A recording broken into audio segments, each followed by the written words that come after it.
بسم اللہ الرحمن الرحیم۔ السلام علیکم سامعین، باب علم میں خوش آمدید۔ سامعین، اللہ کی ذات و صفات کو اور دین حق کو پہچاننے کے لیے دنیا کی بدلتی ہوئی رتیں ہی کافی ہیں۔ پوری دنیا میں خطرناک وبا پھیل چکی ہے اور اس کے اثرات حرم مکہ میں بھی دیکھنے میں نظر آئے۔ عمرہ زائرین پر پابندی عائد کر دی گئی۔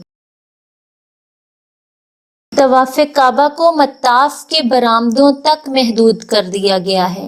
امت مسلمہ اس اقدام پر بہت رنجیدہ ہے اور اپنے پروردگار سے اپنے گناہوں کی معافی کی طلبگار ہے۔ آج ہر باشعور مسلمان اپنے گناہوں پر نادم ہے اور اپنے رب سے رحم کی اپیل میں مشغول ہے۔ سامعین، گزشتہ کچھ دنوں سے سوشل میڈیا پر ایک خبر گردش کر رہی ہے کہ انسانوں کا طواف رکا تو پرندے خانہ کعبہ کا طواف کرنے چلے آئے۔ کچھ لوگوں کا کہنا ہے کہ یہ قیامت کی نشانی ہے۔ سامعین، اس وقت آپ کو اسکرین پر ایکسکلوزیو مناظر نظر آ رہے ہیں کہ کیسے پرندوں کے غول آ رہے ہیں اور خانہ کعبہ کا طواف کر رہے ہیں۔ ماشاءاللہ، یہ تو میرے رب کا معجزہ ہے بے شک، لیکن اس بات کا، اس چیز کا قیامت کی کسی نشانی سے کوئی تعلق نہیں ہے۔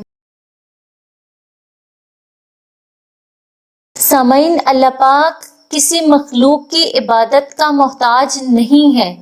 ایک وائرس، ایک وبا جو پھیل چکی ہے، اس کے حفاظتی اقدامات کے طور پر اگر طواف کعبہ روکا گیا ہے تو اس میں بھی مصلحت ہے جسے سب مسلمانوں کو سمجھنا چاہیے، نہ کہ تنقید کا نشانہ بنایا جائے۔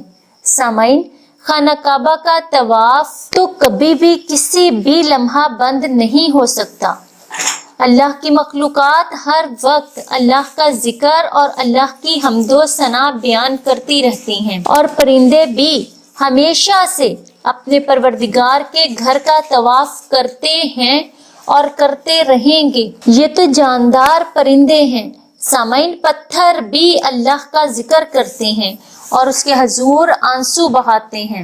سامعین، اس سے پہلے میں مزید تفصیل میں جاؤں، باب علم پر نئے ہیں تو باب علم سبسکرائب کریں، باب علم کی ویڈیوز لائک اور شیئر کریں اور کامنٹ باکس میں اپنی رائے کا اظہار ضرور کیا کریں۔ سامعین، کرونا وائرس کے پھیل جانے پر سعودی عرب سے آنے والی خبریں مسلمانوں کو بہت رنجیدہ کر رہی ہیں۔ عمرہ کرنے پر وقتی پابندی عائد کر دی گئی ہے۔ مختلف ممالک سے سعودی عرب جانے والی پروازوں کو روک دیا گیا ہے، تو خدشہ ہے کہ کہیں 2020 میں حج بیت اللہ کے موقع پر بھی کچھ ممالک کی پروازوں پر پابندی نہ عائد کر دی جائے اور بہت تھوڑی تعداد میں مسلمان حج بیت اللہ ادا کر پائیں، زیادہ مسلمان اس عظیم سعادت سے محروم نہ رہ جائیں۔ سامعین، اسلام ہی سچا اور حقیقی دین ہے۔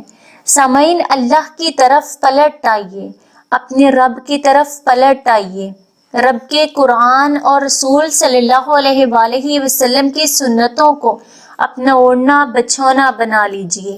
پروردگار کے آگے رو رو کر اپنے گناہوں کی معافی مانگیں، وہ رب معاف کرنے والا اور ہر طرح کی مصیبت اور آفت سے نجات دلانے والا ہے بے شک۔ سامعین، اگلی ویڈیو تک کے لیے اجازت دیجیے، بہت شکریہ، اللہ حافظ۔